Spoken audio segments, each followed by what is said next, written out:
Got to talk about Dollarama, whose fortunes are surging in this very difficult economic period. You know, Dollarama recently launched a $5 price point. I am old enough. I can start doing this. How old am I? I'm old enough to remember when Dollarama sold things and it was just a dollar. Everything was a dollar. Not the case. CEO of the company saying that that new $5 price point has been well accepted by shoppers. Lots of good signs for the chain. So let's talk a little bit more about this, why they're so successful right now. Lisa Hutcheson joins us, retail expert. Lisa, welcome back. Hi, thanks for having me You again. you saw the numbers across the board for Dollarama. It's hard to find a bad number in their quarterly earnings. Why don't you tell our listeners why you think they're faring so well? Yeah, well, certainly value chains like Dollarama right now have been amongst one of the biggest kinds of retailers, biggest beneficiaries really that this economy is bringing forward. There's really this consumer shift towards looking for the best value, the best prices possible, and Dollarama's been giving that to them.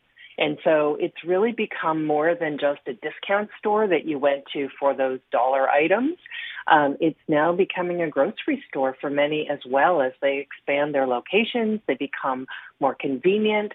And as you said, this is not the first time that they've upped their prices from their original days. They sort of kept climbing slowly and then now moving to this $5 price point obviously makes that impact to the bottom line, and we can see that in their numbers. Well, what's the secret sauce? What is their formula on how they pick what products they should provide at just a truly deep value compared to some competitors? Yeah, I mean, they are very conscious on every single item that they bring in. Their private label Dollarama products.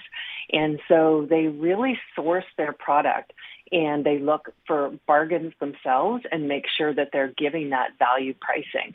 There was a study not long ago, that compared the different dollar stores and as Walmart, and Dollarama still had the best pricing out there.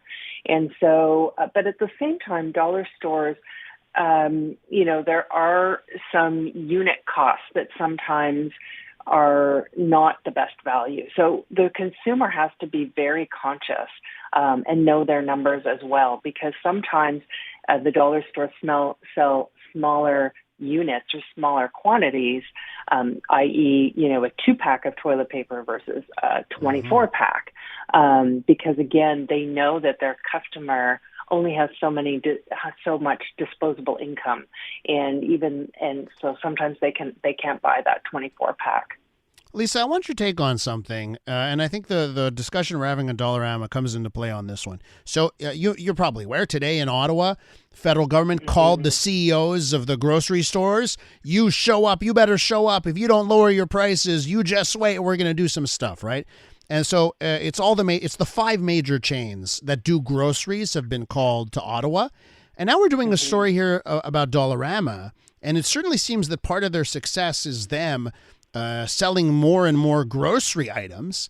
So as you look at the retail market, does Canada have robust competition when it comes to how Canadians buy their groceries?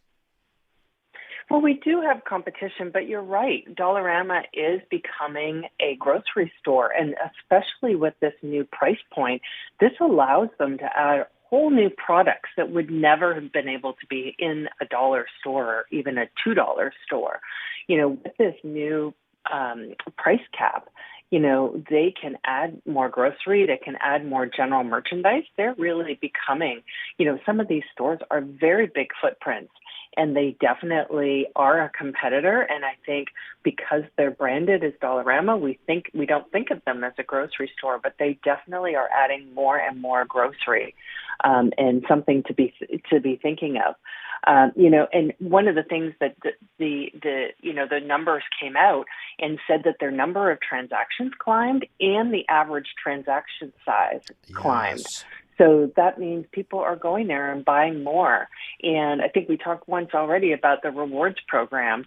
It'll be very interesting to see next quarter when the rewards program was tied to transaction size.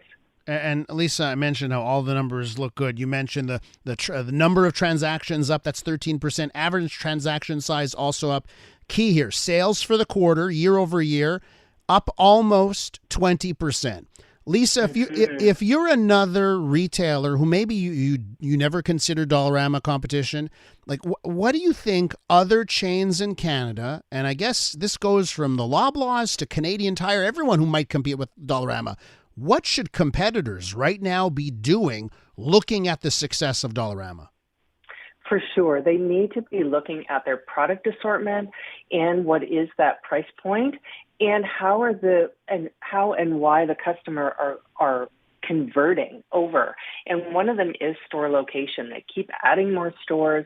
They're in communities, they're in markets that the large grocery chains aren't. And so I think they're really capturing almost that convenience element that, I live in a community, I try and walk almost everywhere. So I tend to do daily shops or, smaller grocery shops. And I stop in Dollarama as well because there's one really conveniently located versus having to get in my car and do a big shop. Mm-hmm. And the other thing is just how customers are buying now. And they're buying, they are buying smaller baskets, but I know that sounds contradictory to what's happening in Dollarama, but Dollarama used to have smaller purchases. And now I think because they are more value priced, that's helping them increase that transaction size. Lisa, we're going to have to leave it there. It's always a fascinating discussion, talking retail with you. Thanks so much.